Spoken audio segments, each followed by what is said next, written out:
Hi everyone. एक कहानी सुनाते हैं आपको।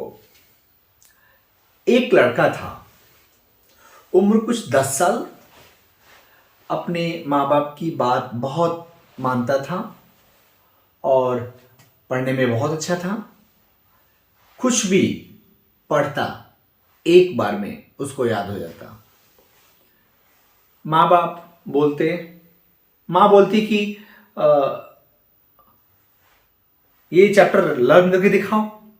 लर्न कर लेता, लेकिन माँ के पास उतना टाइम नहीं होता कि वो सुन पाए। फिर दूसरे पल पापा आ जाते, वो भी कोई काम दे देते। कह देते कि ये साइंस का चैप्टर लर्न करके दिखाओ। वो लर्न तो कर लेता, लेकिन सुनने के लिए समय नहीं होता। और जब वो कहता कि मुझे याद है, तो लोगों को विश्वास नहीं होता। समय बीतता गया, एग्जाम हुआ, रिजल्ट आया और मम्मी पापा पहुंच गए रिजल्ट देखने। रिजल्ट देखा तो बच्चे को फुल मार्क्स मिले हुए थे। और टीचर बहुत खुश थे। बच्चे का नाम बोर्ड पे लिख रखा था, कॉन्ग्रेचुलेशन, शुभकामनाएं, ढेर सारी बातें। और अब पेरेंट्स ने जब बेटे के मार्क्स को देखा तो वो खुश नहीं हुए, क्योंकि उनको विश्वास ही नहीं था कि उनका लड़का फुल मार्क्स पाएगा। उन्होंने क्या किया, वो टीचर से पूछे कि मेरा बेटा थोड़ा दिखने में क्यूट है, बात मीठी करता है, कहीं ऐसा तो नहीं कि आप मेरे बेटे की मिठास को देखकर, अच्छाई को देखकर आपने फुल मार्क्स दे दिए और क्लास में टॉप करवा दिया? टीचर ने कहा बिल्कुल नहीं, बच्चे ने पूरा लिखा है। और फिर माँ बाप को ये बात अब समझ में आई, मानना पड़ा कि हां, जब बच्चा कह रहा था कि चैप्टर याद हो गया है, तो इसका मतलब ये हुआ कि उसको याद हो गया था। जी हां, आप सही समझ रहे हैं। हम आज जिस टॉपिक पे डिस्कस करेंगे वो ये है कि हाउ टू टेक हिम और हर इन कॉन्फिडेंस। किसी पुरुष या महिला को या किसी भी व्यक्ति को कैसे एहसास दिलाएं कि हम सच बोल रहे हैं। हमारे सच बोलने के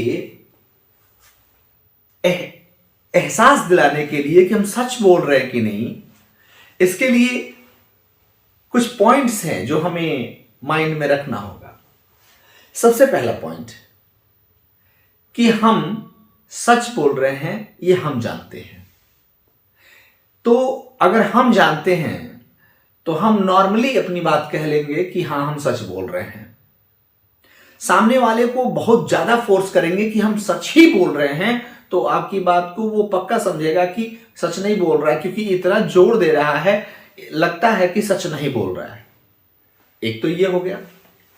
दूसरा, अगर वो व्यक्ति आपकी वैल्यू करता है तो उसके सामने आपको कसम नहीं खाने की जरूरत पड़ेगी, आपको जान देने की जरूरत नहीं है कि आप सच ही बोल रहे हैं।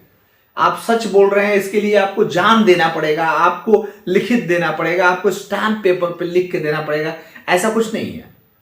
अगर कोई व्यक्ति आपको प्यार करता है, आपका सम्मान करता है, आपकी वैल्यू करता है, आपके उसके मन में आपकी वैल्यू है, तो एक बार आप कहेंगे कोई बात तो उसको लगेगा कि आप सच बोल रहे हैं। आपको सच बोलने के लिए प्रमाण देने की जरूरत नहीं होगी। एक और बात है कि जब हम कुछ बोल रहे होते हैं तो हम सामने वाले को देख रहे होते हैं। जब सामने वाले को देख करके किसी बात को बोलेंगे ना, तो उसको समझ में आएगा कि इस व्यक्ति के अंदर कॉन्फिडेंस है, आत्मविश्वास है और ये सच बोल रहा है। ढेर सारे इंटरव्यू में, साक्षात्कार में सिखाया जाता है कि जब भी आप इंटरव्यू दें तो इंटरव्यू लेने वाले की आंखों में आंखें डाल के बात करें। ऐसा इसलिए है कि जो आप बोल रहे हैं, आप वो सही है, इस बात का एहसास दिलाएंगे। अगर आप नजरें चुराएंगे, अगर आप जिसको इंटरव्यू दे रहे हैं उसकी आंखों में नहीं देखेंगे तो उसे लगेगा कि आप झूठ बोल रहे हैं या आप शर्मा रहे हैं, आपके अंदर कॉन्फिडेंस की कमी है। तो आप कॉन्फिडेंट होकर अपनी बात को सामने वाले से बताएं कि आप सच बोल रहे हैं। बात पूरी बताएं, बात में कुछ न छिपाएं, पूरी बात बताएं और इंतजार करें। सामने वाले को अगर आप में विश्वास है, आपकी वैल्यू करता है, तो उसे ट्रस्ट होगा। और अगर अभी वो गुस्से में है, आपकी बात नहीं सुनता है या नहीं सुनती है, तो कल जरूर सुनेगी। क्यों? क्योंकि आप सच बोल रहे थे। और सच कड़वा हो सकता है, लेकिन सच तो सच है। सच को झुठलाया नहीं जा सकता। जैसे आसमान में सूरज चमकता है और पूरे ब्रह्मांड को रोशनी देता है, ठीक उसी तरह से सच छिपता नहीं है। सच को छिपाने की आवश्यकता नहीं है।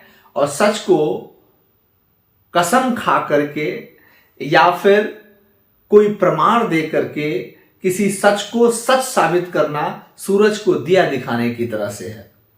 इसलिए आप अगर अपनी बात का एहसास दिलाना चाहते हैं किसी को, तो सबसे पहले आप उस व्यक्ति को नजर से नजर मिलाकर बताएं कि आप सच बोल रहे हैं। और अगर वो आपकी वैल्यू करता है, अगर उसके मन में आपकी वैल्यू है, तो आवश्यकता नहीं होगी कि आप सच 2 बार बताएं। आप देख रहे थे आरएनजे एकेडमी, मैं दिनेश कुमार। अगले वीडियो में एक बार फिर से मिलेंगे। तब तक के लिए बाय।